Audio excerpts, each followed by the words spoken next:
આજે સાંજે 5 વાગ્યાની આસપાસ એક L&T સર્કલ આગળ જે ખૂબ જ વ્યસ્ત માર્ગ છે વડોદરા શહેરનો, એ સર્કલ પાસે એક્સિડન્ટ થયો છે, જેમાં વૃદ્ધ બાનું 66 વર્ષના છે શકુંતલાબેન, એમનું ઘટના સ્થળે મૃત્યુ થયું છે. એમના હસબન્ડ સાથે તેઓ આ રોડ પરથી પસાર થઈ રહ્યા હતા, એ દરમિયાનમાં પટેલ ટ્રાવેલ્સની જે ગાડી છે એનાથી એક્સિડન્ટ થતા બા પડી જતા ગાડી પરથી બાઇક પરથી પડી ગયા છે અને બસના આગળના ટાયરમાં આવી જાય છે, જેથી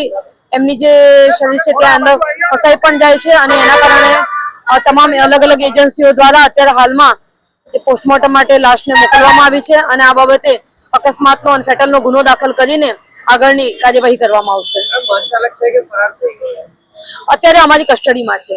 પોલીસની કસ્ટડી, ઇન્વેસ્ટિગેશનનો વિષય છે. એ અમે ફૂટેજો અહીંયાથી કલેક્ટ કરવાનું ચાલુ કર્યું છે, પરંતુ મૃત્યુ થયું છે એટલા માટે આપણે એક્સિડન્ટનો ગુનો દાખલ કરીને આગળ ઇન્વેસ્ટિગેશનમાં એ કરીશું.